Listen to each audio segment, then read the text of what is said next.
No, do you still think City are the team to beat? I mean, you'd be mad if you backed against them, no matter who we've sold. I think over, I do think though, it's going to be. I think it'll follow the same trajectory as last season. It'll be interesting up until March kicks in, and then City will put the hammer down, and that'll be the end of that.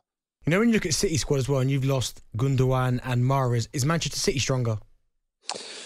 I'd say we're about the same. I mean, I remember last season on this very show, actually, when Andy was saying, I think Jesus and Zinchenko going to Arsenal will come back to bite City.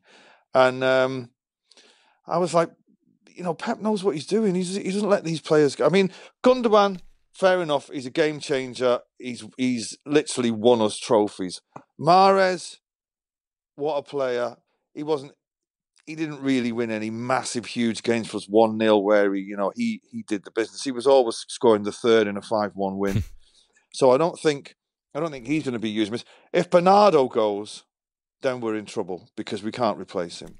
But I think City are going to do some more business in the last week. So I don't think you can judge City yet. But I don't think we'll be any less stronger because we've got the experience and, the pressure's off Haaland. The pressure's off City now. It's like they've done what everybody said they were incapable of doing and they'd never do it. And it's done now.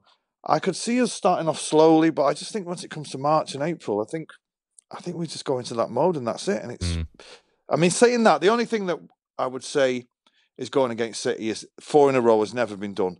It would be impossible or almost impossible to think they could do it after winning a treble and 3 in a row. But Guardiola's got the X factor, and it's just you can't bet against City.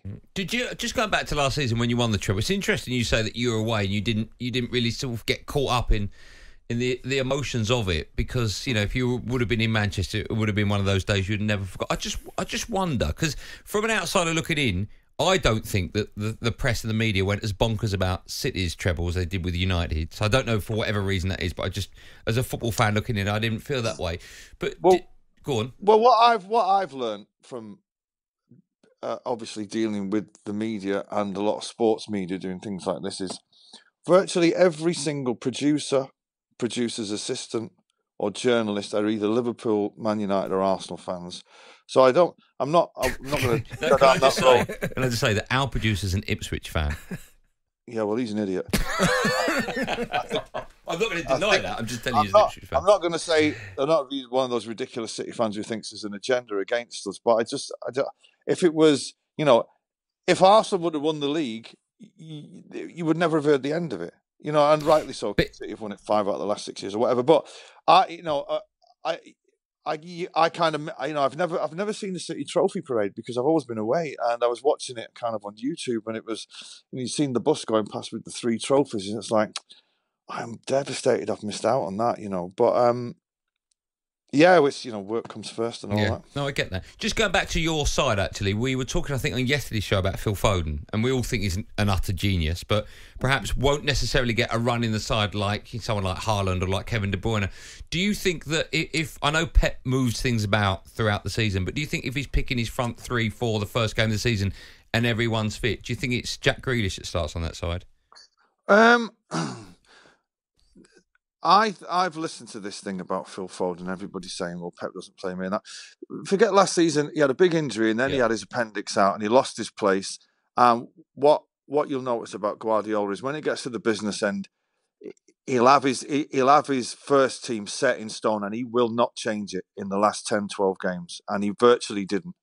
But I guarantee you this, if Phil is fit, he plays. Doesn't matter where he plays for sure, 1,000%. And it's just a case of him now getting back into the team, and I think he's going to have a massive season. Because before he got injured, he'd started, quite a few games in a row, and he was flying, he was scoring, and then he got his appendix out, and he was flying before his appendix thing. So I don't worry about him, and I don't worry about what Pep thinks about him. I think he's going to have a massive, massive season. No, you guys are linked to West Ham's Paquetá this morning. I think I read it.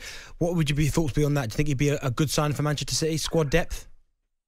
to be honest, I don't really know that much about him. If I'm being honest, I'm not sure where he plays, or I don't. He's Brazilian, right? Brazilian, yeah, kind of quite a flamboyant number 10, good player.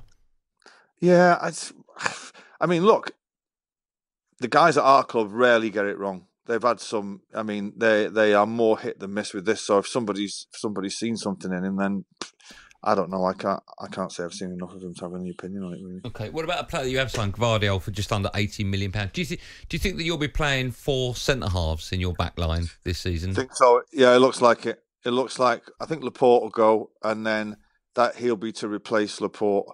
Yeah, I think that defence. This is why I think you can't bet against City winning the league. If we defend properly, we win. Yeah. It's as simple as that. Okay. Yeah, as soon as Diaz come back last season, he's a rock, and I think we conceded 1 goal, like 1 goal in 8 games or something. I think if we defend well, we'll win the league. But I don't think it's gonna. I don't think we're going to run away with it, because I think we're going to start slow, and I've got a feeling Liverpool will fly out of the traps and Arsenal. But I think, as you know yourself, it's a grind, and I think over 38 games, it's difficult to bet against City. Okay, before I let you go, just a quick one on Kyle Walker. It looks like he's going to stay. At one stage, it looked like he was off, which I thought would have been a massive loss. I think he's a fantastic player. You've got to be pleased that he's going to stay at City. Yeah, because, I mean, Kyle has been just immense for us, and I'm glad he got on in the Champions League final and all that. But when this kind of mini exodus started, with Gundogan and Mahrez and but Bernardo maybe he's going to go, and Walker, everyone was like panicking a little bit. But once you've done the treble and your contract's coming to an end, it's like, what more could Gundogan have done for us? Do you know what I mean? And he wanted to go and play for Barca, and obviously Riyadh's gone out to Saudi, but Kyle staying, I'm so pleased for him that he's got a Champions League medal, and he played in the final, and he was immense in the semi-final. But he's got to fight for his place like everyone else. Yeah. City are ruthless. Pep is ruthless. If he sees the slightest drop off in a minute percent, he changes it up. So I think Walker staying is great, but I don't think nobody's first choice at City, bar Haaland and De Bruyne while he's still with us. talkSPORT Drive with Andy Goldstein.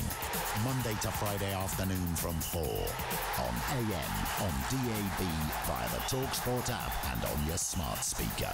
talkSPORT.